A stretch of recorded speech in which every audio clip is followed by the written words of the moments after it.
diri dalam rangka untuk membuat inovasi-inovasi sehingga membuat hidup dan kehidupan kita menjadi jauh lebih berkualitas. Tidak terkecuali dengan bidang training penerbangan. Bapak Ibu,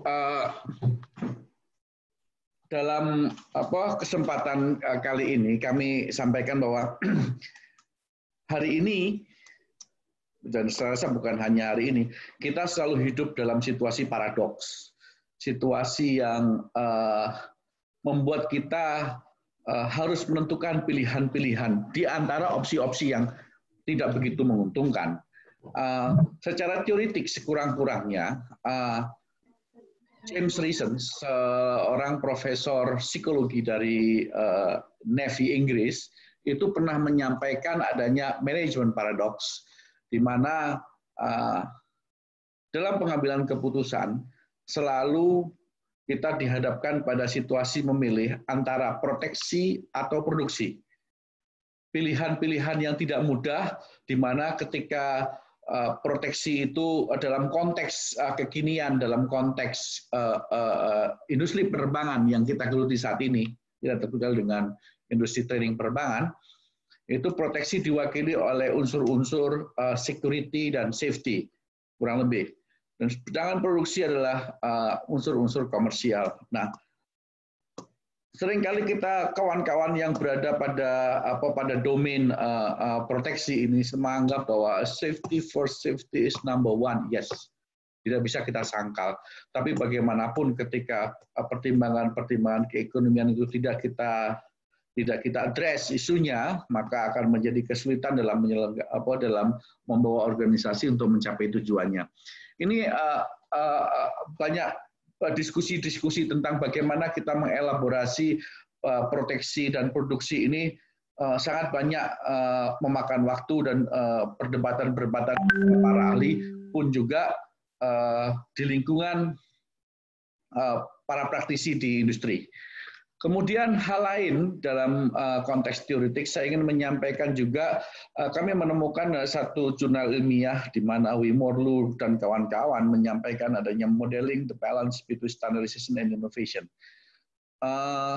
Kurang lebih modelnya adalah bahwa bagaimanapun standar dan inovasi itu harus bisa diperlakukan secara proporsional, fit for purpose, di mana seringkali publik mengatakan bahwa segala yang kita lakukan itu harus selalu terstandarkan, harus menjadi standar nasional, standar dunia, dan lain-lain. Dalam beberapa hal tidak ada yang salah dengan pandangan-pandangan demikian, namun itu bisa secara baik psikologis maupun sosiologis mendorong adanya kemauan, keinginan, willingness untuk kita melakukan inovasi itu menjadi agak terganggu. Sehingga melalui jurnal ilmiah dari Wimor dan kawan-kawan ini, standarisasi itu harus ada pada posisi yang tepat juga, sebagaimana isu yang diadres oleh James Reason dalam proteksi dan produksi. Standarisasi dan inovasi harus diletakkan pada satu balancing yang fit for purpose juga, sehingga tujuan organisasi dapat tercapai. Dalam tulisan Wimor ini juga bisa kita lihat bahwa ada kecenderungan di mana ketika dalam satu organisasi selalu mengatakan kita harus terstandarkan, menuju standar, biasanya itu kelompok-kelompok komunitas yang cenderung pada wilayah yang memang belum standar atau belum mencapai pada maturity organization, maturitas kedewasaan organisasi. Nah, ini yang perlu kita garis bawahi. Walaupun maturitas organisasi ini kemudian ternyata kalau boleh kita bisa berikan penekanan, sifat atau batasan untuk maturitas organisasi, apakah organisasi itu mature atau belum, sifatnya membrannya sangat tipis, artinya kita akan kesulitan sekali untuk menentukan apakah organisasi sudah mature atau tidak. Namun demikian, apapun itu, inovasi itu harus segala sesuatu yang harus kita berikan concern itu. bisa berikan perhatian, tidak terkecuali pada industri di mana kita bergerak pada saat ini.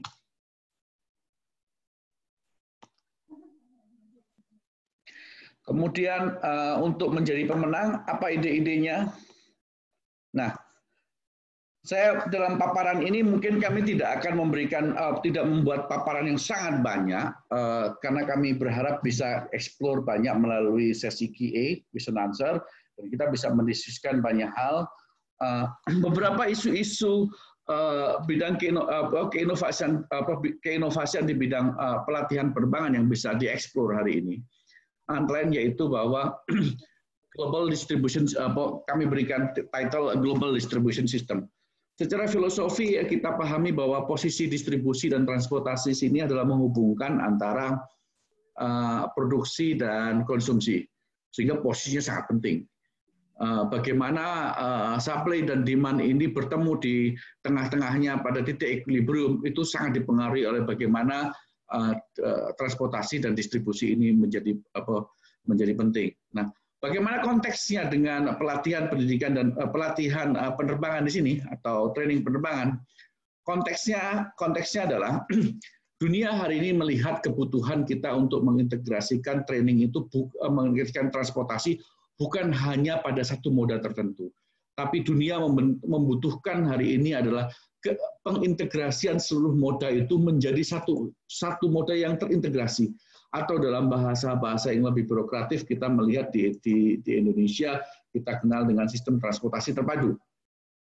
Hari ini apa yang kami bisa sampaikan adalah hari ini perlu kita pikirkan bahwa training penerbangan harus ada hal-hal baru yang kita tawarkan kepada publik. Training penerbangan bukan hanya training yang kita lihat beberapa waktu lalu atau yang kita lalui pada masa-masa kita ketika kita mengikuti beberapa model training konvensional, namun harus memberikan unsur-unsur kebaruan. Unsur-unsur kebaruan itu adalah bagaimana kita mengintegrasikan seluruh moda transportasi itu menjadi satu kesatuan. Bagaimana pelatihan penerbangan ini dapat mendukung sistem transportasi terpadu ini sehingga bekerja secara utuh. Let's say kita lihat hari ini perkembangan dunia menempatkan bandar udara sebagai salah satu, kalau saya boleh bilang, sebagai salah simpul jejaring transportasi terpadu, di mana hari ini kita bisa melihat di hampir semua bandara-bandara atau airports itu memadukan simpul transportasi darat, laut, udara, dan kereta api. Atau sekurang-kurangnya antara laut dan udara ada satu tarikan garis yang bisa menghubungkan antara udara dan kereta udara dan marine dan maritime. Nah, ini menjadi menarik. Hari ini apa yang kita lihat di Indonesia, tidak banyak kita lihat kawan-kawan memberikan concernity pada isu-isu yang terkait dengan sistem transportasi terpadu ini. Nah, ini yang perlu kita berikan penekanan. Walaupun kita bergerak di wilayah training penerbangan, namun kita harus melihat ini sebagai satu kesatuan dan bukan hanya memberikan penekanan pada penerbangan saja. Dan saya melihatnya bahwa di sini kita bisa melihat ada peluang-peluang yang bisa kita explore, rather than kita bisa rather than kita hanya berada pada wilayah-wilayah konvensional yang setelah kita lakukan. Samping itu juga perlu kita sadari bahwa nanti kita akan diskusi lagi bahwa dinamika normal baru pasca pandemi COVID-19 ini banyak hal yang perlu kita diskusikan. Kemudian yang menarik lagi lainnya adalah terkait dengan unmanned aircraft system. Bagaimana sistem pemanduan lalu lintas udara atau manajemen lalu lintas udara dalam mengelola lalu lintas remotely pilot aircraft system atau drone. Ini sangat menarik. Ketika bicara unmanned aircraft system, maka kita akan kemudian berbicara juga terkait drone sebagai moda transportnya. Hari ini kita lihat mungkin bukan kalau saudara-saudara melihat di googling, hari ini saudara akan bisa mendapati bahwa Garuda telah melakukan kerjasama dengan Pihang, salah satu produsen drone, untuk memulai pengoperasian drone, 100 buah drone di Indonesia dengan bobot kurang lebih 2,2 ton. Ini cukup menarik artinya. Isu-isu ini terkait drone ini sudah ada di depan mata, bukan hanya merupakan isu-isu yang masih jauh. Kalau kita lihat di Amerika Utara, Bapak Ibu, hari ini drone sudah bukan lagi menjadi hal-hal baru. Beberapa waktu lalu saya mencoba untuk memesan buku dari Amazon. Saya mencoba untuk memilih opsi untuk dikirimkan dengan menggunakan drone, dan itu sudah sampai di rumah saya dan saya sudah bisa membaca bukunya. Dan itu adalah hal yang sangat berada di depan mata.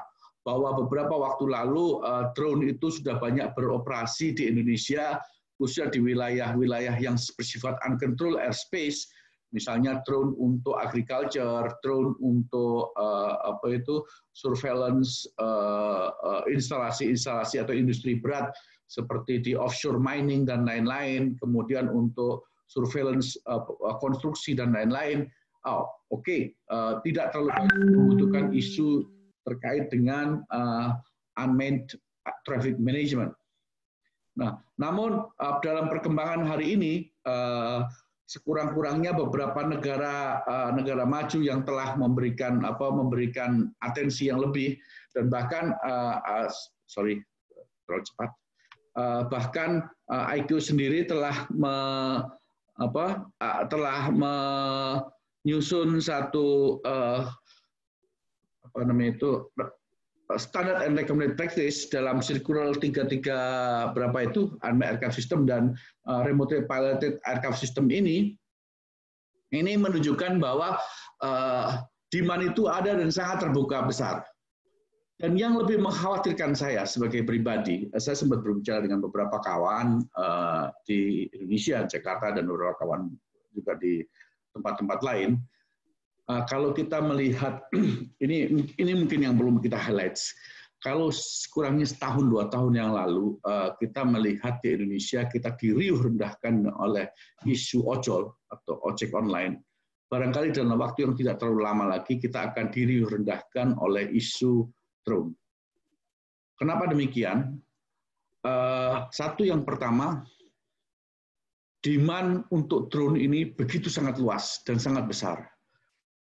Demand ini tidak hanya didrive oleh pelaku usaha, tapi yang mendrive itu adalah consumer real. Dan consumer real sangat menyukai hal-hal ini. Kegiatan keekonomian yang didrive oleh penggunaan teknologi drone atau remotely piloted aircraft system ini, teknologi yang sifatnya seksi dan disukai masyarakat. Nah, ini memiliki kemiripan yang sangat luas, sangat banyak dengan apa yang terjadi di ojol. Sementara di lain sisi, pemerintah dalam sisi peregulasian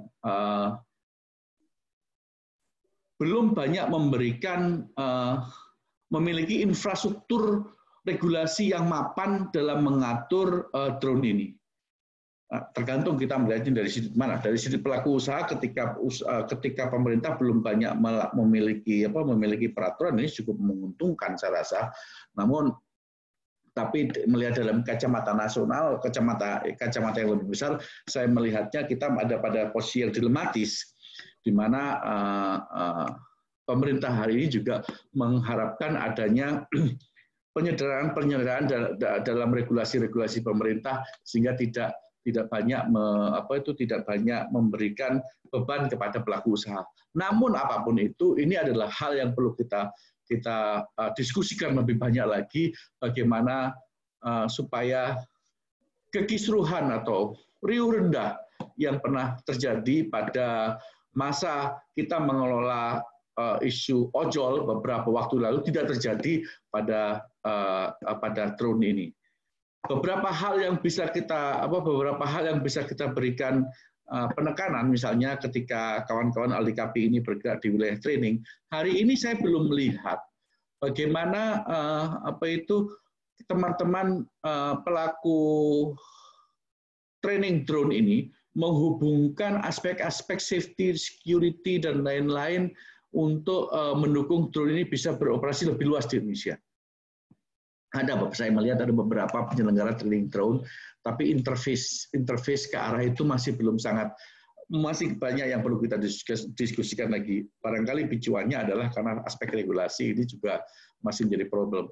Hari ini mungkin pernah kita lihat beberapa waktu lalu kurang-kurangnya di Juanda barangkali ya, itu pernah ada drone yang kita lihat beroperasi tidak jauh Abim Tower Juanda. Itu kan juga cukup mengganggu menurut saya. Di dunia beberapa waktu itu kita lihat juga di Heathrow di Inggris juga sempat begitu, dan itu juga sangat mengganggu. Nah, di Indonesia ini masih banyak yang perlu kita lakukan. Kita lihat di Indonesia untuk drone isu ini baru DKUPPU yang telah kelihatannya sudah mengeluarkan peraturan menteri dalam berupa CSR, saya lupa namanya, tapi nanti saya bisa share CSR terkait untuk ini. Tapi relatif ini masih mengatur hal-hal yang bersifat recreational flight, kurang lebih demikian. Artinya seperti drone yang akan dioperasikan oleh Garuda, di mana beratnya kurang lebih 2,2 itu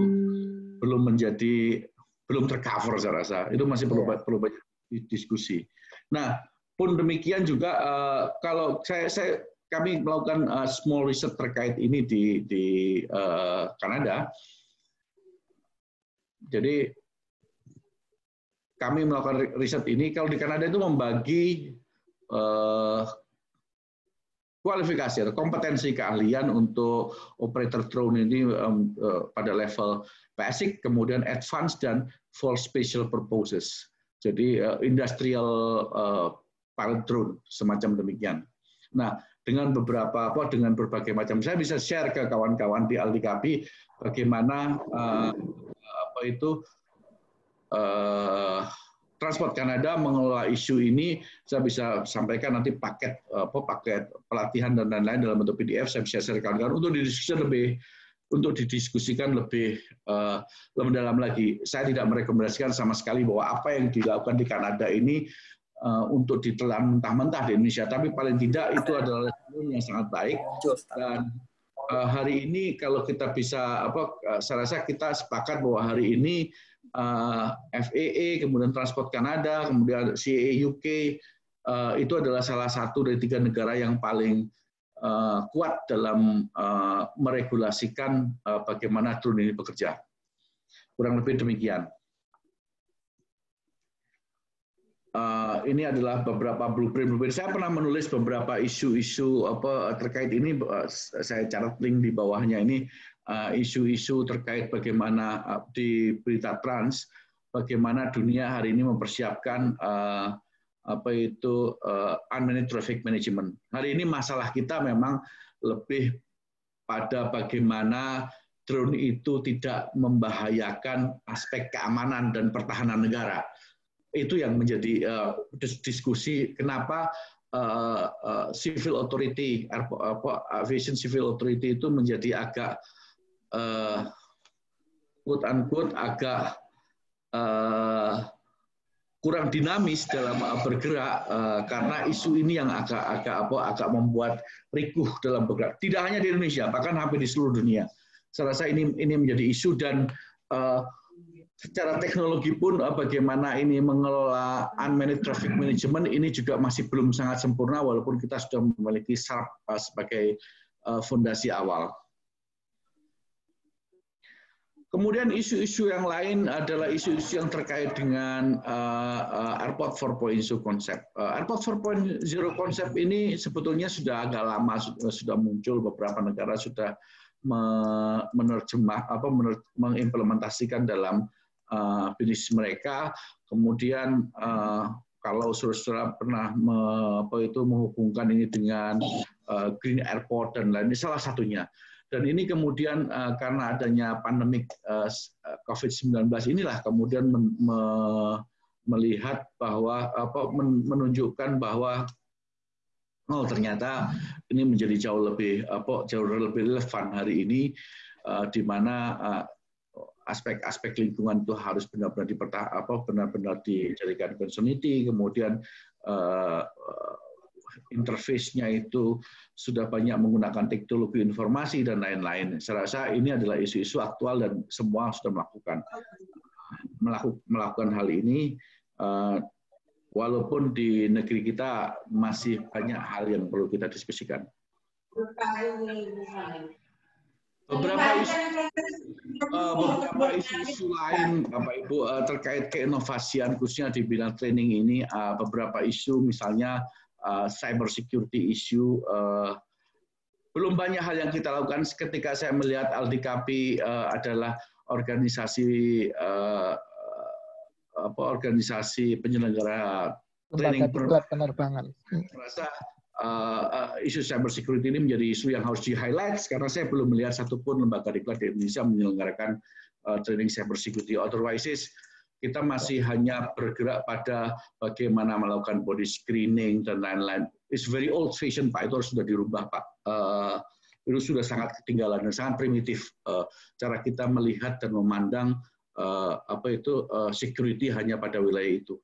Ketika beberapa waktu lalu cyber security muncul, bahkan kalau tidak salah dengan Pak Tevi saya sempat diskusi beberapa bulan yang lalu, kita sudah harus mulai concern bahwa dunia pun sudah mulai berpikir cyber security itu bukan hanya urusan airport. Ternyata cyber security in air traffic management juga menjadi isu, dan mudah-mudahan itu salah satu yang saya tawarkan kepada Pak Tevi. Nanti mungkin kita diskusi lebih banyak lagi, Pak Tevi. Kami dengan kawan-kawan KKIP, Bapak Ibu, kantor saya namanya Kantor Kepentingan Indonesia untuk pada IQ atau Permanent Delegation Office Indonesia to IQ. Itu dibantu oleh beberapa tenaga ahli.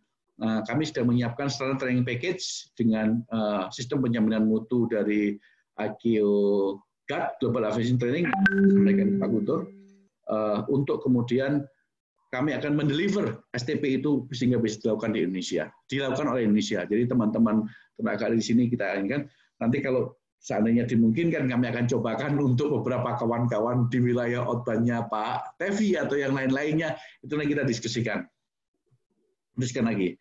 Bahkan ketika kemarin kita membicarakan tentang cyber security, ternyata due to the issue of the coronavirus, sekarang isunya sudah lebih luas lagi. Ternyata bukan hanya cyber security. Hari ini kita harus sudah mulai berpikir istilah biosecurity. Biosecurity ini baru agak menjadi pembicaraan per tanggal 19-20 Mei lalu, beberapa hari yang lalu, seminggu yang lalu, ketika Presiden IATA di Montreal mau menyampaikan rilisnya melalui informal briefing untuk teman-teman representatif masing-masing negara untuk IQ. Untuk mulai memikirkan ini, dan IATA sangat concern dengan isu-isu biosecurity. Bapak Ibu, ini menjadi menarik walaupun kita merasa bahwa dunia penerbangan itu dunia yang sangat padat teknologi. Kali ini teman-teman di penerbangan, ini perspektif saya pribadi, kita harus mulai berpikir di Indonesia barangkali teman-teman penerbangan Aldikapi yang sangat concern dengan isu keamanan penerbangan mulai harus belajar dengan teman-teman di peternakan barangkali, karena isu biosecurity di Indonesia itu justru banyak di hands on oleh teman-teman peternakan. Jadi bagaimana mengelola isu virus ini menjadi isu yang tidak ancamannya, threat-nya tidak menjadi sangat material terhadap bisnis proses. atau saya menggunakan isu di sini adalah pandemic protection and handling. Barangkali ini yang menjadi juga harus menjadi concern kita untuk kita bersama-sama mengadres isu ini. Seharusnya bukan hanya asosiasi, barangkali industri dan juga pemerintah nanti bersama akademisi kita harus berpikir lebih banyak lagi. Kalau kita kemarin banyak berbicara,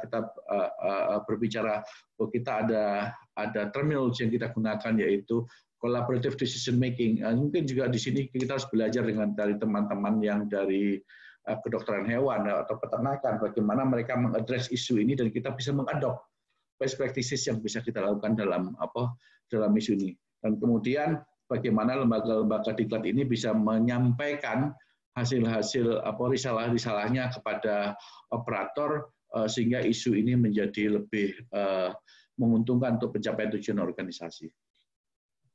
Isu lain adalah isu supply chain. Saya tadi mendengar bahwa Aldikapi itu bekerja sama dengan IATA. Bapak Ibu, kami sampaikan bahwa sangat tidak sulit untuk menjadi authorized training center IATA. Silakan saudara masuk ke webnya IATA. Tidak sulit untuk menjadi anggota authorized itu dan menyelenggarakan training itu. Dan tidak hanya di dangerous good.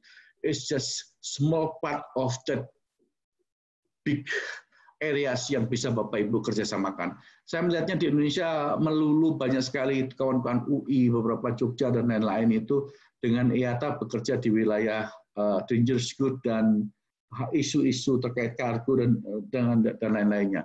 Banyak hal yang bisa kita kerjasamakan dengan IATA. Kami di KKIP di Montreal bersedia untuk membantu mengkomunikasikan itu dengan ini. Isu supply chain ini menjadi yang sangat serius. Kalau saya boleh menggunakan dengan terminologi saya sendiri, kelihatannya teman-teman di industri penerbangan baru atau terlambat menyadari bahwa mentransportasi dan mendistribusikan barang itu bisnis yang lebih menguntungkan dibanding sekedar mentransportasikan orang. Jadi kalau kita melihat statistiknya itu jauh lebih menarik dan jauh opportunities-nya untuk berusaha jauh lebih terbuka dibanding ini. Hal-hal yang supply chain ini menjadi isu yang saya rasa perlu menjadi perhatian dan kita perhatian untuk kita bisa concerns. IQ juga memberikan beberapa standard and recommended practices terkait ini. Kemudian environment protections. Isu-isu dunia itu bukan hanya di penerbangan, ini bukan hanya safety security hari ini, Bapak Ibu, tapi ada objektif lainnya yaitu sustainability, keberlangsungan bagaimana bisnis ini bisa berjalan. ICAO punya satu komisi yang namanya adalah Commission on Aviation Environment Protection, di mana di komisi itu adalah satu-satunya Indonesia, ada satu lagi si GASEP ya, Global Aviation Safety Program, di mana Indonesia juga menjadi anggota di situ. Kita memiliki hak untuk bicara. Yang lain-lainnya itu, misalkan di Air Navigation Commission, saya kebetulan alternate di situ, kita itu hanya alternate, itu hanya memiliki hak dengar dan nggak bisa punya hak bicara. Tapi di environment protection sini, kita memiliki hak bicara. Ada salah satu pakar kita di perhubungan itu yang menjadi anggota komisi ini dan ini sangat menguntungkan. Beberapa hal yang dibicarakan misalnya hari ini tentang Bapak Ibu mungkin tentang isu palm oil, kita tahulah kita sempat berantem dengan banyak negara, dengan Eropa dan lain-lain. Bagaimana palm oil itu bisa kita address untuk menjadi alternatif fuel untuk pesawat terbang. Ini juga banyak dibicarakan di sana. Memang seperti yang kami kemukakan tadi di sebelum diskusi, sampaikan bahwa di IQ isunya bukan hanya isu yang terkait dengan isu atau keputusan pakar, tapi ada keputusan politik. Palm oil kita, di mana kita adalah negara penghasil terbesar di dunia, kita nomor 1 di dunia untuk palm oil ini, masih mendapatkan banyak tantangan dari Eropa dan lain-lain, di mana Eropa punya itu punya biji bunga matahari dan lain-lain, itu menjadi kompetitor kita. Namun apapun itu, isu ini harus menjadi isu yang sangat kita diskusikan dengan isu Corsia, bagaimana airline itu harus melakukan pengelolaan terkait penggunaan fuel sehingga tidak memberikan kontribusi yang signifikan terhadap polusi di wilayah navigasi penerbangan juga demikian. Nah, di sini saya tidak perlu melihat kita dari industri training penerbangan ini memberikan interface dan sumbangan yang sangat besar terhadap bagaimana environment protection ini bisa di-endorse di Indonesia. Hal terakhir yang menarik, hal berikutnya yang menarik adalah water-based operations. Water-based operations, beberapa Bapak Ibu mungkin melihat seaplane issue. Kami berikan latar belakang historical sedikit. Seaplane ini sangat populer during atau sedikit setelah Perang Dunia Kedua, di mana negara-negara Amerika Utara sebagai pengguna terbesar, sedikit Eropa yang punya pantai, Pak ya, itu adalah pengguna terbesar. Kalau kita melihat IQ Annex 14 aerodrome hari ini, IQ Annex 14 itu ada 2 volume. Volume yang satu adalah aerodrome, tapi lebih mengatur land aerodrome, dan yang kedua adalah heliport atau aerodrome untuk bandara untuk helikopter. Nah, pada Annex 14 yang Bapak Ibu bisa lihat hari ini, tidak ada satupun aturan yang mengatur tentang bagaimana water aerodrome atau bandara perairan ini dikelola. Walaupun dulu pada tahun 1958, Annex terbitan ketiga, kami sempat melakukan riset ini, kita melihat beberapa peraturan-peraturan yang mengatur ini. Hanya kami tidak tahu kenapa kemudian peraturan ini dicabut atau hilang dari catatan-catatan IQ. Mungkin kami perlu eksplor lebih dalam lagi. Nah, artinya adalah hari ini kita tidak melihat ada global standard yang mengatur bagaimana water-based aerodrome itu dikelola. Walaupun ternyata isunya hari ini penggunaan atau bagaimana seaplane itu memberikan implikasi yang sangat besar kepada negara. Saya lihat di Amerika Utara, kurang lebih di Kanada. Kalau di Amerika Serikat, di Alaska, itu backbone dari bagaimana menghubungkan satu pulau dengan pulau lain adalah seaplane. Kemudian terinspirasi oleh ini, tahun lalu, saya di sini baru 1,5 tahun, Bapak Ibu. Tahun lalu menjelang kita melakukan General Assembly atau sidang umum ICAO, kita mengajukan working paper bekerja sama dengan Kanada.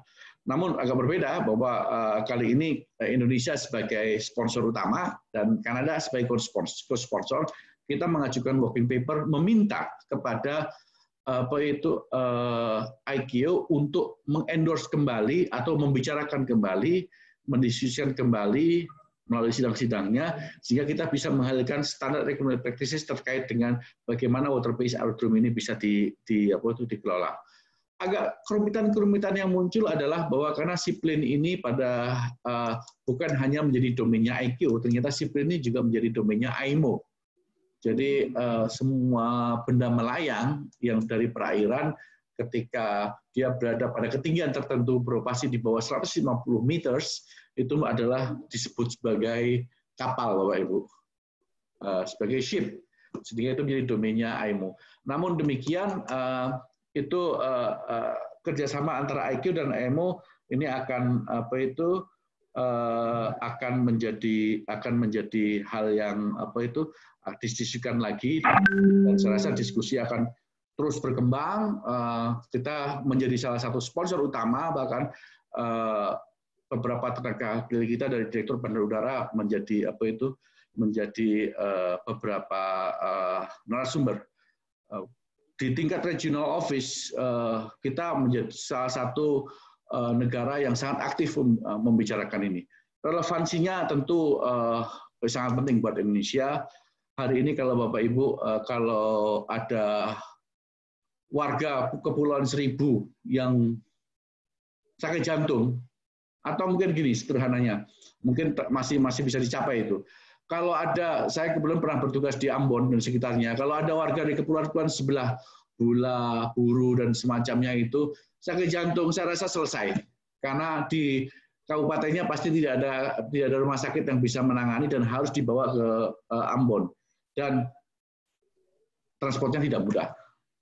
Nah, transport yang paling mudah adalah dengan menggunakan itu. Dan yang menjadi pemilik ownernya, apa yang kami lihat di Kanada, dan ini adalah menjadi best practices yang berlaku di Kanada, karena di Kanada operatorsnya itu adalah komunitas, gereja dan lain-lain, sehingga dalam hal tertentu mentransportasikan itu jadi sangat mudah, dan mereka mengoperasikan beberapa pesawat light seperti Cessna dan lain-lain, Twin Otter memang dari Kanada, jadi di Vancouver sana. Jadi kemudian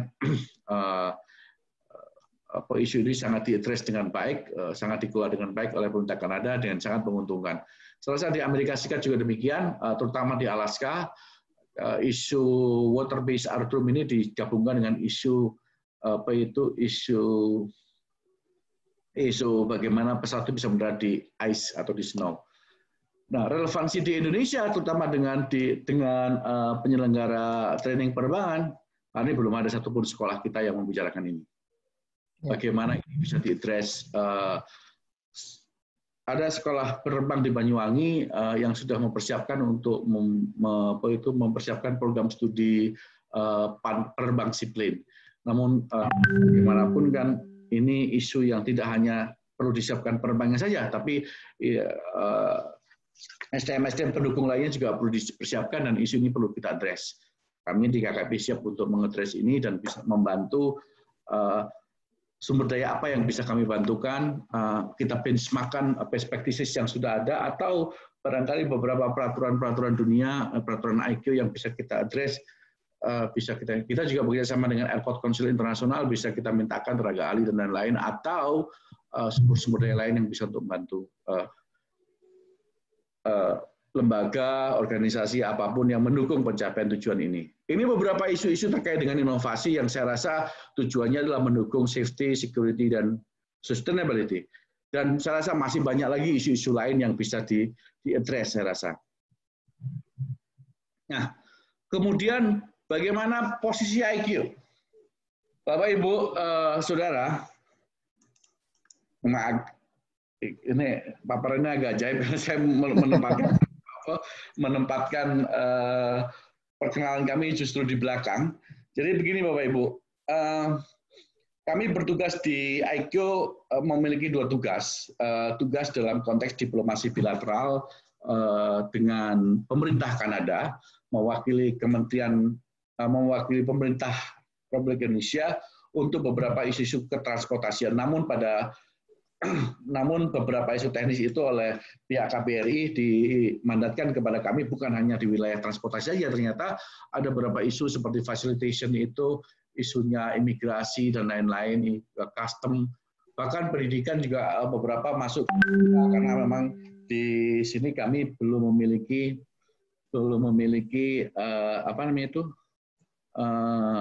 atasnya pendidikan, sehingga beberapa tugas-tugas itu dibebankan kepada kami.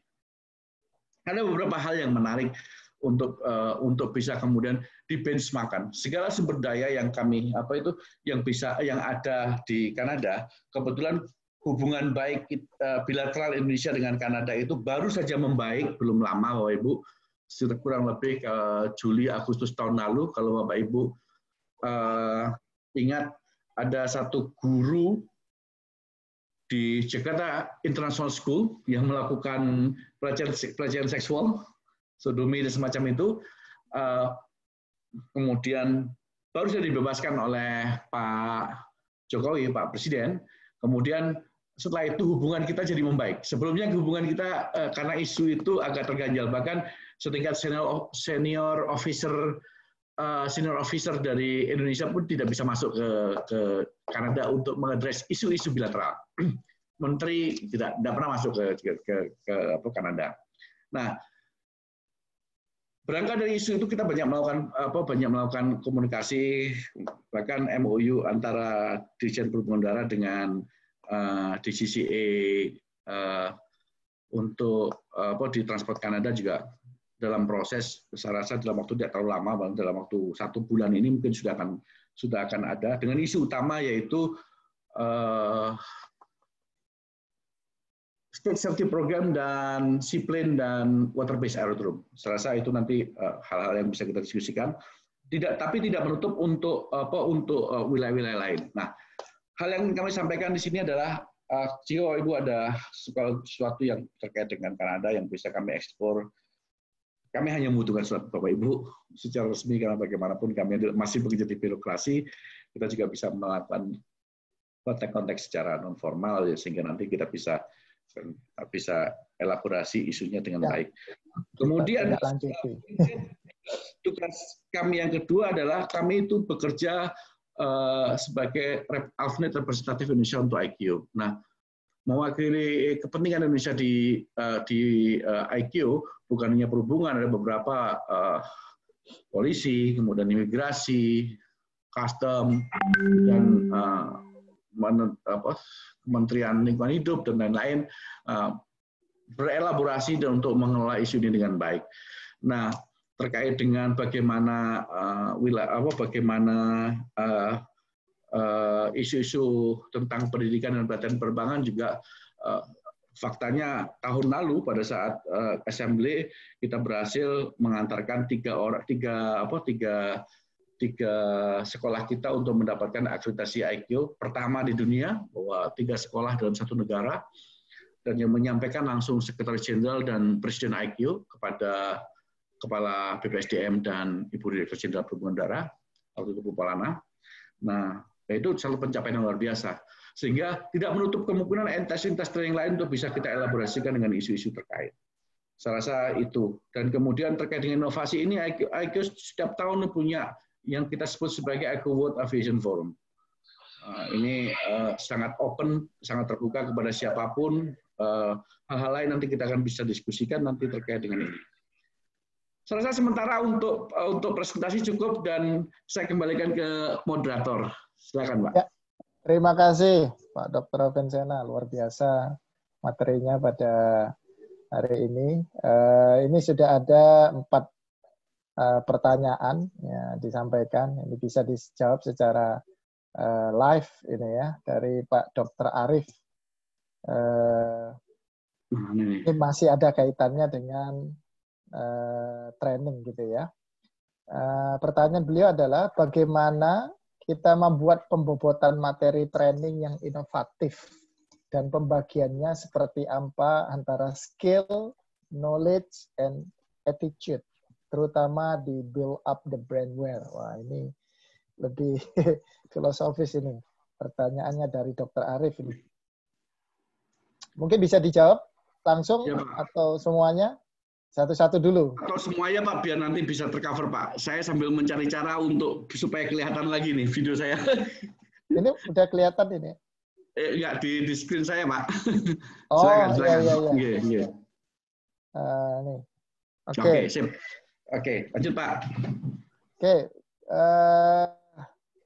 Kemudian pertanyaan kedua ini dari Pak Heru Susanto. Ini dari Sekolah Tinggi Teknologi Kedirgantaraan STTK di Jogja.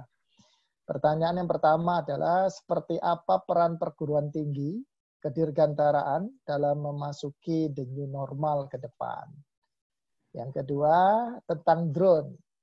Untuk di Indonesia, kira-kira penggunaan drone akan banyak diimplementasikan dalam bidang apa ketika memasuki the new normal ke depan. Gitu. Kemudian ada pertanyaan dari Pak Rino Laharto. Ini lebih ingin berbicara terkait perihal isu perkembangan artificial intelligence atau AI terhadap future aviation. Jadi seperti apa ini perkembangannya AI ini untuk penerbangan ke depan ini. Dan yang terakhir ini untuk sesi pertama ini ada dari Pak Haris Ardianto. Ada kekhawatiran dari periset terkait drone yang regulasinya belum jelas dan mungkin dalam jangka panjang perancang pun harus bersertifikasi. Ya, dan tidak semua perusahaan punya izin dan lisensi untuk manufacture. Kemudian muncul ide untuk mengembangkan kapal bersayap WISE. Jadi untuk menjawab gap antara jarak tempuh dan cost, face to face antar pesawat dan kapal. Jadi bagaimana nih pandangan Pak Avensena terhadap ide tersebut? Bahkan juga reliable untuk kargo. Seperti itu Pak, ada 4 pertanyaan yang ditanyakan dari partisipan. Monggo di. Ya Pak. Terima kasih Bapak Ibu. Terkait dengan pertanyaan ini kami akan langsung menjawab semuanya menjadi satu rangkaian pertanyaan. Yang pertama adalah terkait dengan pembobotan inovasi. Pembobotan keinovasian dalam konteks pendidikan dan pelatihan, dan mungkin nanti akan akan juga terkait dengan peran perguruan tinggi dalam konteks keinovasian ini. Nah, Bapak Ibu yang saya hormati, IQ dalam melakukan kegiatannya, dalam bergerak itu ada politik IQ kita sebut sebagai no country left behind. IQ ini ada pada posisi dilematis, Bapak Ibu. Ketika melihat dunia ini sangat heterogen. Jadi IQ tidak akan berusaha memaksakan suatu policy itu untuk bisa di-apply ke semua negara secara sangat kaku, sangat strict. Nah, terkait dengan bagaimana IQ ini sebagai organisasi internasional, dia memiliki satu kesepakatan bersama yang tertuang pada Konvensi Chicago. Nah, ada sekian pasal itu yang menjadi turunan, kalau di kita adalah Pancasila dan undang-undangnya gitu Pak ya. Jadi juga menjadi turunan dari semua peraturan-peraturannya, dan semua peraturan-peraturan IQ itu tercermin apa yang disebut sebagai standard and recommended practices. Nah, saya berangkat dari kultur pesantren Pak ya. Jadi standar itu adalah segala sesuatu yang mengatur bagaimana aspek-aspek technicality penerbangan itu dikerjakan secara wajib, atau segala hal yang kemudian itu dalam fikih sunnahnya statusnya adalah fardu ain, kita sebut sebagai standar. Nah, dalam semua dokumen IQ yang ada, yang dicetak huruf tegak lurus, itu adalah standar. Kemudian semua dokumen IQ yang dicetaknya itu miring atau italik, itu kita sebut sebagai recommended practices, atau fikih sunnahnya sunnah muakkad. Sunnah muakkad itu walaupun itu sunnah Pak, tapi karena Nabi itu sering melakukan, ya jangan nggak dilakukan, kira-kira begitu. Nah, ini menunjukkan bahwa itu tidak semua bagaimana state member of the IQ ini menempatkan ini bagaimana IQ menempatkan peraturan kepada seluruh anggotanya, tentu ada penyesuaian. Nah, bagaimana terkait dengan implementasi pada pendidikan, nah akan menjadi panjang ceritanya kalau kami sampaikan semuanya, tapi kami bersedia untuk menyampaikan seluruh dokumen-dokumen SRAP terkait, baik annexes, dokumen maupun sirkular nanti melalui Pak Sekjen nanti untuk bisa didistribusikan kepada members atau kepada peserta ini, nanti silakan texting dengan Pak Yadi saja. Yeah. Nah, bagaimana pembobotan dan lain-lain, ada satu, seperti yang saya sampaikan di depan, bahwa ada satu lembaga, ada satu organisasi independen yang disebut sebagai Global Aviation Training. Walaupun independen, dia bekerja di bawah Direktur Technical Cooperation Bureau yang mengadres isu-isu terkait pendidikan dan pelatihan di bidang penerbangan. Nah, dalam hal penjaminan mutu, mereka mengeluarkan membuat penjaminan mutu yang disebut sebagai IQ Training Error Plus program, di mana ada beberapa clustering di situ, yang silver member, di mana atau associate member, di mana siapapun bisa setelah mengikuti proses penjaminan mutunya, walaupun tidak memiliki kurikulum sendiri atau standard training packages, dia bisa menggunakan STP negara manapun. Semua anggota, ada 194 negara anggota ICAO. Nah, kemudian Gold member sudah punya kemampuan sendiri, Puspang Udara sudah punya, Bapak Ibu.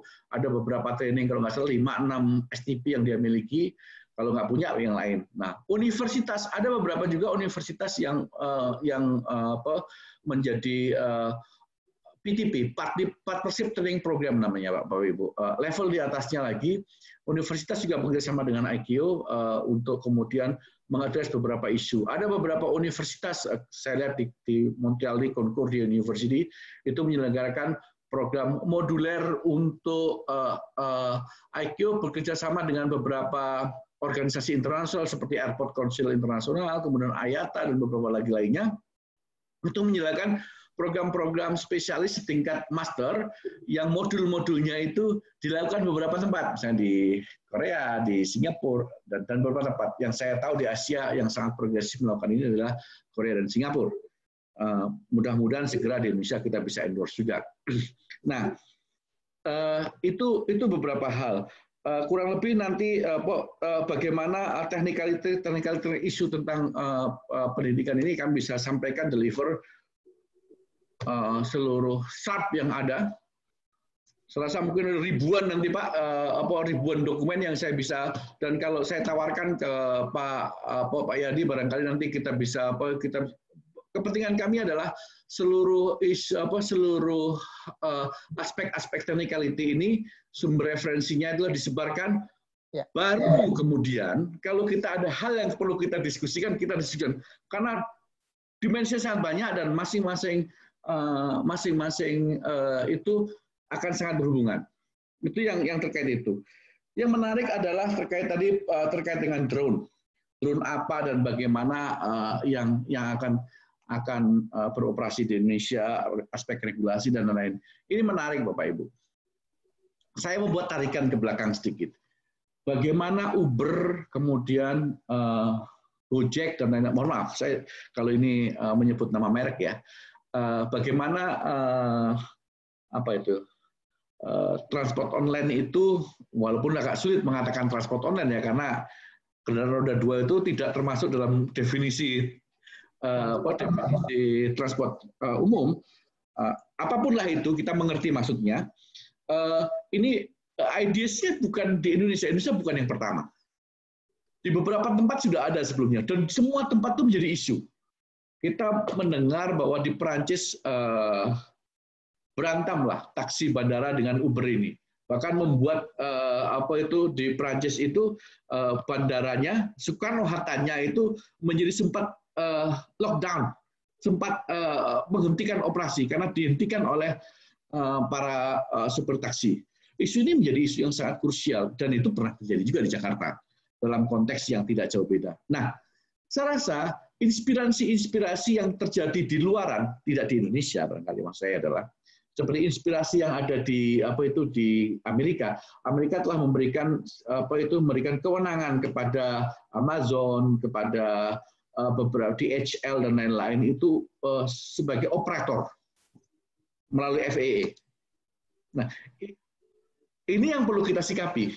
Nah, saya sekali lagi adalah ada beberapa hal yang tentu ini bukan hanya pertimbangan pakar yang harus kita pertimbangkan. Ada pertimbangan aspek lainnya yang perlu kita pertimbangkan. Namun ini sudah terjadi di beberapa tempat. Dan sedikit lagi, bila kita tidak menyiapkan secara baik fondasinya, ini bisa juga terjadi di Indonesia. Pertanyaannya adalah, hari ini lembaga Diklat memberikan sumbangan apa untuk mengelola isu ini? Nah, kalau kemarin terkait ojek online, kawan-kawan Aldi Kapi, mohon maaf saya gunakan istilah ngeles, ya memang bukan domainnya, tapi kalau drone agak sulit saudara-saudara karena kalau nama asosiasinya ini adalah semua sekolahan se-Indonesia itu harusnya menjadi dalam wadah saudara-saudara. Nah, apa kontribusi saudara-saudara? Kontribusi Aldi Kapi, mohon maaf, kontribusi Aldi Kapi dalam mensikapi isu ini. Pun juga dengan kami Bapak Ibu. kami di Montreal ini hanya leher, kami nggak punya mulut. jadi kami itu hanya leher, kami nggak punya mulut. Otak pun lebih jauh lagi, tidak kan? Jadi kami membangun kampanye pesan dari Pak Jokowi bahwa pesan ketika kita menyampaikan suatu bukan hanya send tapi deliver.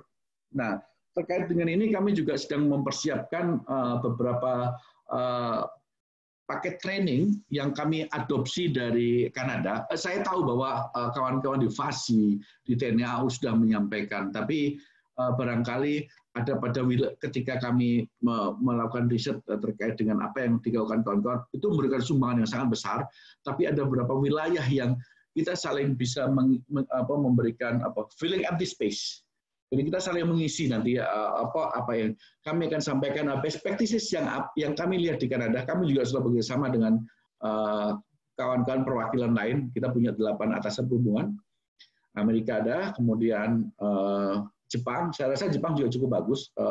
Barangkali nanti kita bisa lihat juga Inggris, kemudian Belanda, Eropa dan lain-lain.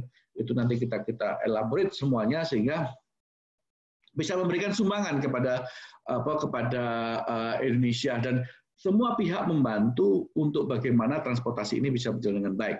Dengan asumsi bahwa ini perlu dikaji, saya bukan ahli hukum Bapak Ibu ya, apakah kemudian drone itu bisa dikategorikan sebagai moda transport. Walaupun nanti dalam realitanya, sekalipun ojek kemarin itu adalah motor tidak masuk dalam domain undang-undang lalu lintas jalan atau undang-undang transportasi terkait, tapi ternyata ini adalah isu yang perlu kita perbincangkan. Dan isu drone ini menurut saya harus segera mendapatkan perhatian dari semua pihak. Bagaimana ini bisa bagaimana bisa di-endorse? Kami berasumsi beristihad gitu loh Bapak Ibu ya. Yang pertama kami lakukan adalah dengan membangun awareness. Awareness ini bukan hanya awareness bagaimana mengoperasikan saja, tapi segala aspek. Bagaimana semua stakeholder bisa memberikan kontribusinya, bagaimana sekolahan bisa memberikan kontribusi menyiapkan semua SDM terkait, bukan hanya operator, tapi juga regulator dan subjek-subjek yang lainnya. Pun juga bagaimana pelaku usaha bisa melakukan usaha dengan baik, dengan mengelaborasikan seperti yang disampaikan oleh Tuan Risen tadi, Prof. Risen tadi, bahwa aspek proteksi dan produksi semua berjalan dengan seiring sejalan. Itu menjadi penting. Dan saya rasa kalau isu ini tidak bisa dikelola dengan baik, itu Pak Tevi akan lebih sulit lagi tidur dengan nyenyak nantinya. Saya rasa demikian Bapak Ibu. Kemudian yang terkait dengan isu artificial intelligence. Saya mengenal baik Pak Rino ini. Pak Rino itu adalah teman seangkatan saya waktu masih di Curug. Ada hal yang mungkin perlu kita berikan highlights. Barangkali nanti kami bisa share kepada Pak Rino terkait dengan kami punya kami di IQ ada beberapa bahan bacaan yang cukup bagus untuk bisa dibaca, security in air traffic management. Dan kemudian satu lagi Bapak Ibu, untuk semuanya barangkali nanti saya tawarkan untuk bisa disampaikan. Kita sedang menunggu karena IATA itu dalam beberapa Juni ini ya, Juli, berarti tinggal beberapa minggu lagi akan merilis dokumen terbarunya untuk cyber security. Ada paket cyber security issues dari IATA. Nanti akan kami coba deliver kepada Bapak Ibu. Just send me letter, sampaikan kepada kami akan sampaikan kepada Bapak Ibu. Selama itu bunyinya Republik Indonesianya ada di belakangnya, Altikapi ada Indonesianya di belakangnya. Itu kan pasti ada RI-nya di belakangnya. Itu pasti akan kami sampaikan ada kepada Bapak Ibu. Kantolkan kepada siapa kalau memang itu untuk kepentingan pribadi, untuk koreksi pribadi, saya tidak menutup itu. Baru kemudian setelah dokumen itu terdeliver dengan baik kepada Bapak Ibu, dipelajari dan kita diskusikan. Kami siap untuk mendiskusikan itu. Kami di sini dilengkapi dengan beberapa tenaga ahli yang kita bisa. Taruhlah kami tidak bisa memberikan tafsiran dengan baik, sebagai representatif perwakilan negara, kami bisa meminta tenaga ahli dari IQ, IATA, ACI, atau Boeing, Airbus, dan lain-lain, yang kebetulan semua berkantor tidak jauh mengitari. Jadi kantor IQ itu semacam Ka'bahnya begitulah. Di sekitar itu ada banyak sekali entitas-entitas OI di bidang penerbangan yang kami bisa minta sebagai negara untuk bisa memberikan tafsir, dan kalau memang diperlukan nanti kita melakukan Zoom semacam ini. Nah, saya rasa demikian untuk yang bagaimana artificial intelligence pada future of aviation ini, dan menurut saya itu adalah sesuatu yang sudah sangat nyata. Hari ini kita harus bekerja pada situasi normal yang baru, dan itu adalah salah satu perangkat untuk menuju normal baru tadi. Demikian Pak Yadi untuk sesi pertama. Ya, terima kasih Pak Aven atas jawabannya. Ini ada 2 pertanyaan ini dari Pak Saman ini. Ada pertanyaan terutama pada water based operation. Jadi nyambung dengan pertanyaan yang di atas tadi sebetulnya.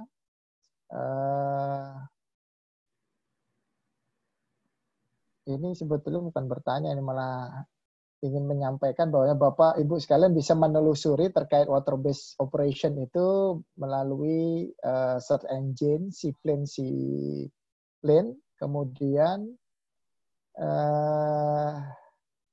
pertanyaan dari Pak Irmawan ini terkait pandemik COVID-19. Saat ini kita melihat bahwa industri penerbangan mendapat dampak yang sangat besar ya. Jadi ada beberapa artikel internasional yang dibaca menyebutkan bahwasanya proses recovery-nya butuh waktu yang cukup lama. Malah sampai 4-6 tahun agar dapat kembali normal seperti biasa. Bagaimana tanggapan Bapak? Ini kan dari STTK di Yogyakarta. Kemudian ada dari Pak Rifni Muhammad, ini kembali lagi terkait seaplane. Bagaimana IQ bersama IMO mengatur standar operasional, handling, operation, safety, secure, and healthy dalam suasana pandemi COVID-19 ini. Ini Pak Rifni dari dosen Trisakti dan di Setiami dan di Line Group Training Center juga. Itu Pak, ada 2 pertanyaan. Nanti disambung lagi dengan beberapa pertanyaan lagi ini di chat. Mohon yang bertanya bisa melalui question and answer supaya bisa didokumentasikan. Silakan Pak Aven. Oke, terima kasih Bapak Ibu. Agak rumit memang, kita semua gagap ketika menghadapi isu pandemik ini. Saya sempat menulis analisa kami di Berita Trans, ada tulisan cukup panjang lebar tentang bagaimana airport harus menghadapi situasi new normal, dan kemudian kawan-kawan dari ANS ini juga bukan hanya di Indonesia tapi adalah gejala dunia. Ini pertama kali kita menghadapi ini yang dampaknya begitu semeluas ini, karena beberapa isu-isu sebelumnya seperti SARS dan lain-lainnya itu tidak begitu ini.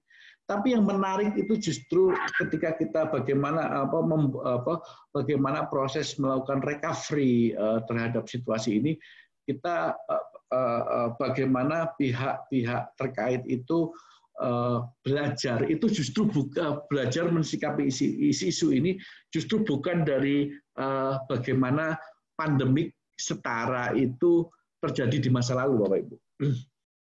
Kami banyak berdiskusi dengan beberapa kolega-kolega kami di Montreal, bagaimana kita ketika kita mulai berusaha keluar, justru ada lesson learned yang bagus itu justru ketika kita menghadapi situasi September 11 WTC, Bapak Ibu.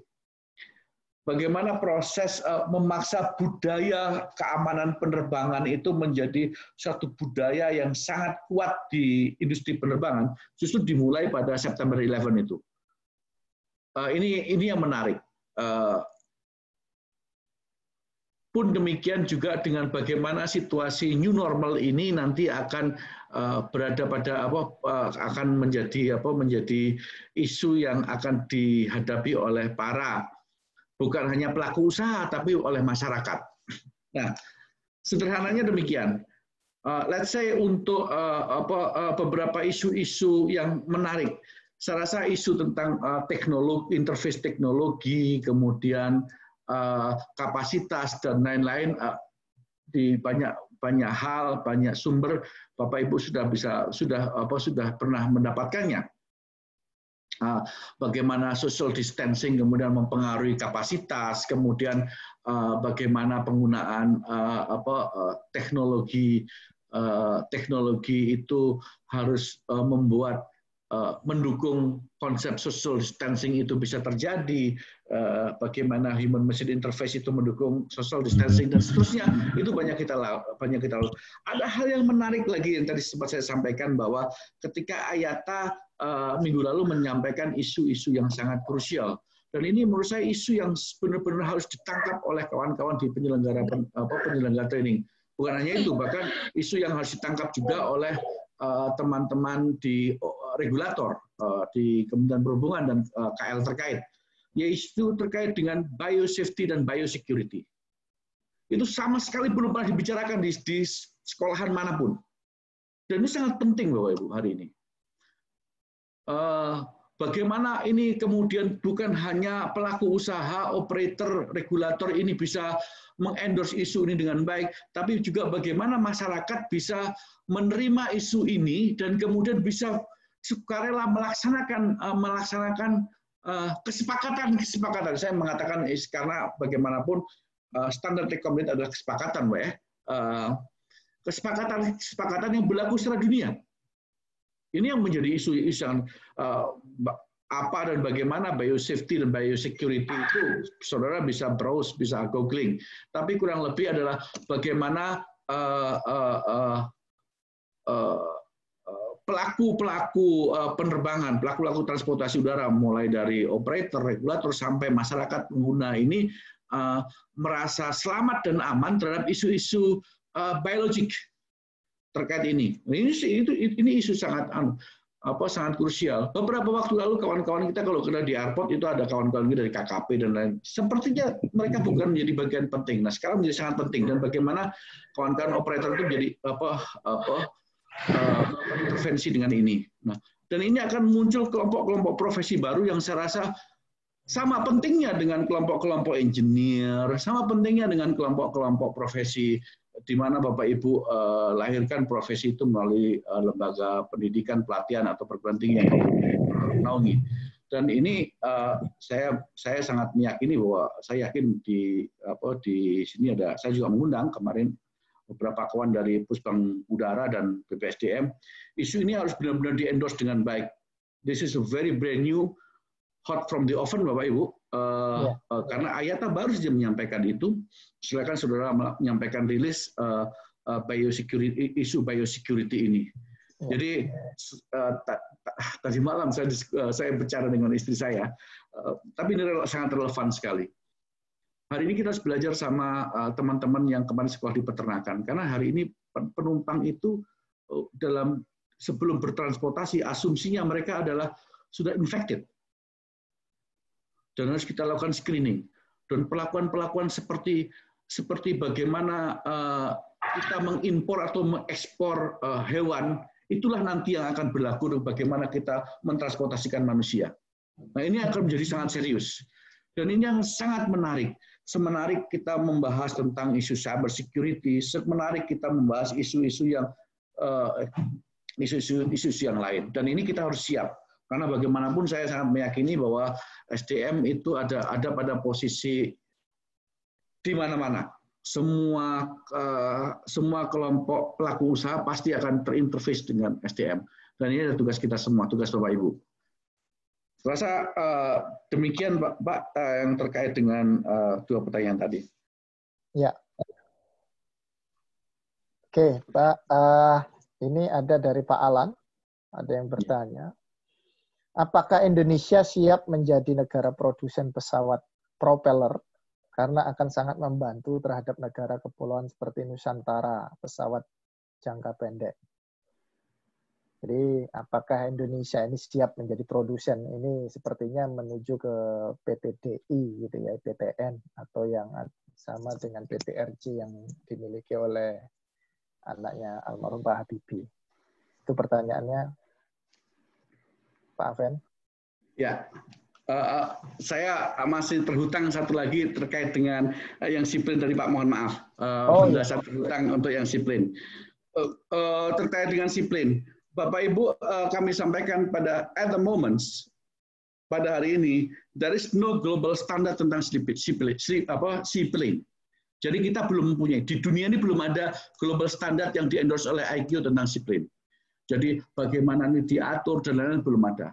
Walaupun telah terjadi kesepakatan di tahun 73 antara IQ dan IMO bahwa semua kapal, semua benda terbang yang berangkat dari air itu ada pada rezim IMO ketika dia beroperasi di bawah 150 meter, itu IMO pun juga belum banyak mengatur terkait ini. Jadi belum mereka namanya sirkular, kalau mereka punya sirkular, belum ada satu sirkular yang mengatur tentang ini. Ini yang IQ dan IMO kita elaborate, kita juga punya perwakilan kita di IMO kebetulan Pak Lolan. Kami diskusi banyak terkait ini dengan perangkatnya beliau. Nah, itu yang terkait dengan itu. Terus kemudian bagaimana kemudian state member of the IQ itu bekerja, industri berjalan. Saya tahu kita punya 4 water aerodrome yang tersertifikasi di Indonesia hari ini. Salah satunya adalah di Bali, salah lainnya ada di Riau semacam itu, dan beberapa tempat lain. Tahun ini kita juga, kami sempat dikumpulin oleh Menteri Investasi, Menteri Ekonomi, Menteri Maritim dan Investasi, Menkomar. Nah itu ya. Semua sumber daya dikumpulkan bagaimana membooster ini. Bagaimanapun kalau kita mau mau mengembangkan Indonesia dengan bagaimana dukungan dukungan udara di samping jembatan udara yang sudah ada terhadap konsep maritim Pak Jokowi, salah satunya adalah water based aerodrome dan seaplane ini. Dan kita sedang membooster itu, bahkan mendorong PT DI untuk bisa berpartisipasi dengan N219-nya. Ya, dengan berbagai keterbatasan yang ada, tapi mudah-mudahan mudah-mudahan semua berjalan dengan lancar. Nah, kemudian beberapa hal lagi lainnya terkait ini, bagaimana mereka bekerja. Jadi gini, Mbak, kalau tidak ada aturan, logikanya begini, saya bukan ahli hukum, tapi saya coba terjemahkan. Kalau tidak ada aturan yang mengatur tentang berapa panjang pentil pada ban, 2 cm, 3 cm, atau 1 cm, ya Anda boleh bebas saja mengatur apapun sepanjang aspek-aspek keselamatan itu terganggu. Nah, ini yang dilakukan oleh Transport Canada, ini yang dilakukan oleh Amerika dengan FAR-nya, Federal Aviation Regulation-nya, FAA, kemudian Transport Canada, mereka melakukan itu. Nah, kita bisa endorse ini. Kalau kita tidak mampu membuat sendiri, ya kita pinjam dulu. Fakta, Bapak Ibu, ini sangat tidak menyenangkan, mungkin mohon maaf kepada para senior, hampir seluruh CSR kita itu baunya sangat sangat impor. Di era 80-90 CSR kita baunya very American. Di era-era 90-an, 2000-an awal very very Australian. Kemudian 2000 sekianan very European. Belakangan ini baunya sangat sangat kembali ke Australia lagi. Kenapa untuk yang ini tidak kita lakukan juga? Gitu. Hari ini kita baru memiliki 2 peraturan menteri terkait dengan bagaimana kita bisa mengendorse mensertifikat manage water aerodrome. Namun isunya saya rasa tidak mudah kaitannya dengan bagaimana koordinasi sektoral yang harus kita lakukan, karena air ini kan di tingkat Kementerian Perhubungan, laut itu punyanya Dirjen Hubla, kemudian kalau sungai dan darat itu kan punya Dirjen Darat ASDP. Yeah. Belum lagi nanti dengan pemerintah daerahnya, belum lagi dengan TNI dan Polri, belum lagi dengan lain-lain. Nah, ini yang perlu kita diskusikan banyak, dan itu yang saya rasa. Namun kita meyakini bahwa willingness dari pemerintah sangat kuat untuk mengelola ini, dan saya sangat meyakini bahwa semangatnya semua berusaha menuju ke sana. Nah, namun masalahnya adalah semua itu lembaga diklat belum termasuk di dalam semua itu. Nah, ini tantangan buat Aldikapi. Jadi bagaimana kemudian LDKP bisa menempatkan diri pada posisi ini? Ya, cawe-cawe lah dalam konteks gotong royong gitu. Kira-kira begitu. Nah, itu dengan pertanyaan komentar terkait dengan siprin. Ya. Kemudian apakah siap kita menuju industri penerbangan yang mapan? Saya rasa apapun itu ketika dalam rangka untuk dalam rangka mendukung untuk kemajuan negara bangsa ini termasuk industrinya, kita sangat mendukung. Mudah-mudahan semangat itu diikuti oleh semua pihak, termasuk dengan apakah kita siap menjadi industri propeller. Ya, kalau kita punya potensi ya kita harus dukung dan kita harus kembangkan semuanya, bukan hanya propeller, semua hal.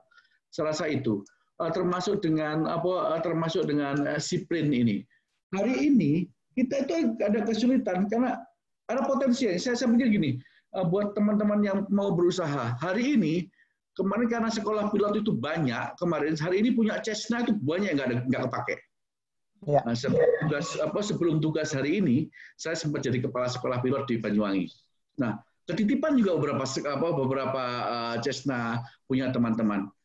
Hari ini kalau ada yang bisa membuat float plane, selesai sudah isu siprin. Kita pakai barang-barang yang nggak kepake itu. Kalau masalahnya regulasi dan lain-lain belum ada, jalankan saja, belum ada regulasinya. Dulu sebelum bulan itu belum ada aturan helm, toh juga banyak yang naik motor. Dan baik-baik saja. Nah, terus pertanyaan kenapa nggak ada regulasi? Ya regulator dong bikin, itu tugas Anda digaji untuk bikin itu, gitu loh. Dibayar untuk itu. Nah, tapi masyarakat juga memberikan inputan. Nanti kalau semua kacamata reguler kepentingan Anda nggak ada. Nah, ini kan berjalan biru. Yang penting adalah semangatnya semua berjalan. Yang memprihatinkan lagi adalah hari ini dari sekian banyak, barangkali teman-teman dari Bali bisa melihat itu, dari sekian banyak penerbang yang beroperasi di situ atau operatornya, itu tidak banyak penerbang yang paspornya hijau, Pak. Nah, ini memprihatinkan lagi juga. Saya rasa ini perlu kita endorse, kita perbaiki bersama-sama. Dan sekali lagi, lembaga diklat mempunyai peran yang sangat penting di sini. Oke. Gitu, Pak. Oke. Ini ada pertanyaan, Pak. Ini memang relevan lah dengan aviation training ya. Sepertinya bagaimana dengan konsep e-learning di dunia penerbangan ini? Sepertinya tidak semua regulator bisa memanfaatkan teknologi ini.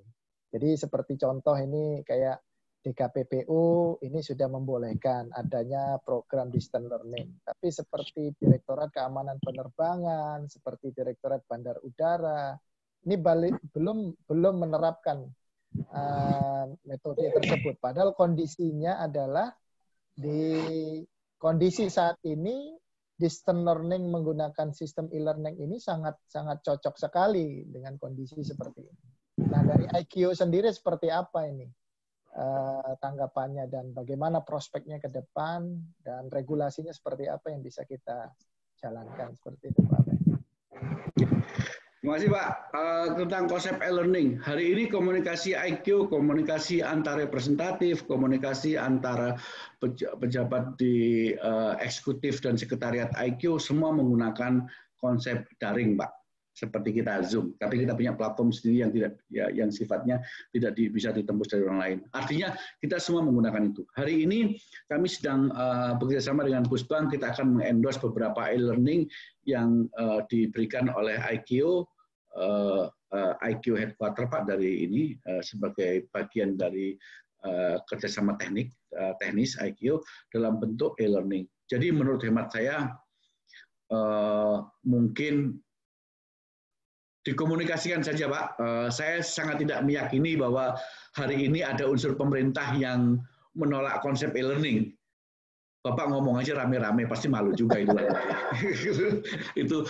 itu sudah lah, Pak. Itu Bapak ngomong baik-baik saja lah hari ini. Hari ini semua harus menggunakan e-learning, Pak. Menggunakan komunikasi daring. Tapi mungkin pertanyaannya bukan di situ, Pak. Yang perlu kita sikapi hari ini. Bahwa konsep daring apakah yang sangat tepat dalam rangka untuk membantu pelatihan yang bersifat vokasi, itu yang menjadi penting. Karena ada beberapa kegiatan-kegiatan usaha, kegiatan-kegiatan yang sifat teknis yang harus dilatihkan secara praktek. Nah, itu mungkin yang menjadi pertanyaan. Tapi hal-hal lain yang sifatnya hal-hal yang sifatnya komunikasi, alih pengetahuan, alih teknologi, alih semacam itu dengan menggunakan daring itu sudah bukan hal yang debatable, Pak. Kalau masih ada yang mengganggu itu ya Bapak ramein aja pasti Pak. Nah, itu yang pertama. Namun sungguh pun kemudian perlu kita sikapi devices apa dan bagaimana pola pelatihan yang sifatnya vokasi ini kita cari celahnya. Tapi mungkin juga kita tarik lagi ke belakang. Apakah pola-pola seperti itu masih kita lakukan kemudian? Bapak Ibu hari ini kan melakukan training basic basic aviation security. Saya dulu pernah jadi PLT Ketua STPI, Pak, di mana sekolah apa aja ada di situ. Nah, kira-kira gitu, Pak ya. Nah, saya 18 tahun di situ. Nah, menjadi pertanyaan adalah, apakah besok, minggu depan, bulan depan, atau berikutnya, bagaimana aviation security officer itu bekerja, apakah masih seperti ini? Itu juga menjadi pertanyaan. Iya. Nah, apakah kemudian bagaimana proses handler itu masih seperti ini juga pertanyaan. Nah, ini memang membutuhkan diskusi yang sangat panjang.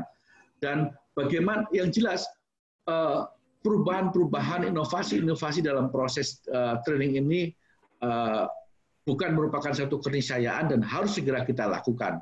Artinya ketika Bapak Ibu tidak sangat akrab dengan teknologi, maka ya sebaiknya memilih profesi lain.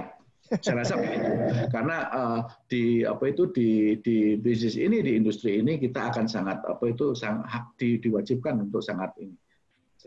Dan beberapa syarat-syarat terkait bagaimana kita mengelola pendidikan dan lain-lain, saya bersedia nanti melalui LKP untuk menyampaikan dokumen-dokumen terkait bagaimana pendidikan, pelatihan, penjaminan mutu dilakukan, termasuk bagaimana e-learning ini bisa dilakukan. Dokumen-dokumen teknis itu bisa kami sampaikan dari IQ. Salah satu demikian. Siap. Kita siap bekerja sama, Pak. Sudah ada jembatannya ini. Ya. Ini ada pertanyaan nih, Pak, dari Pak Rian Utama ini. Ya. Kompetensi keunggulan yang seperti apa sih yang terkait di dunia penerbangan yang berkaitan dengan supply chain? Itu pertanyaan, Pak. Ini kayaknya lebih kepada kargo ya ini ya. Kompetensi seperti apa gitu ya ditanya. Jadi begini, Pak. Sebenarnya ketika kita berada pada lingkungan penerbangan, kita melakukan usaha sebagai pelaku usaha, sebagai business entity di penerbangan, itu sebenarnya relatif tidak terlalu sulit, agak mudah, dan nggak perlu kreatif amat, Pak, sebetulnya untuk jadi untuk bergerak di sini. Jadi ATC itu nggak perlu kreatif. ATC itu cukup baca saja. Jadi yang dibutuhkan adalah pelajaran membaca sebetulnya. Hanya masalahnya IQ menerbitkan dokumen dalam 7 bahasa internasional dan bukan bahasa Indonesia. Nah, hanya baca saja. Nah, tinggal diikuti saja yang sifatnya syarat tadi. Bisnis yang sifatnya mandatori itu pasti yang di standar, yang fardu ain. Nah, bisnis yang sifatnya recommended practices, sunnah muakkad tadi, itu biasanya bisnis yang entitasnya belum banyak. Coverage-nya belum sangat luas. Misalnya penggunaan teknologi yang sangat tinggi yang dikhawatirkan beberapa negara seperti Afrika, kemudian negara dunia ketiga belum mampu untuk mengikuti. Nah, itu yang mungkin ini. Nah, sederhananya adalah dalam konteks supply chains, ICO mengeluarkan syarat terkait dengan supply chains. Ya, diterjemahkan dari situ. Akan sangat mudah dan nggak perlu. Jadi untuk jadi ATC yang baik, ya baca sih dokumen terkait ATC. Pak. Yang lain baca, selesai sudah. Jadi seperti itu kurang lebih penjelasan saya. Dan kami akan menyampaikan dokumen-dokumen itu secara per detail. Siap. Siap. Oke. Seru banget ini, Pak. Silakan. Ada yang mau disampaikan secara langsung ini untuk pertanyaannya sudah disampaikan semua. Silakan, ada lagi yang mau menyampaikan pertanyaan?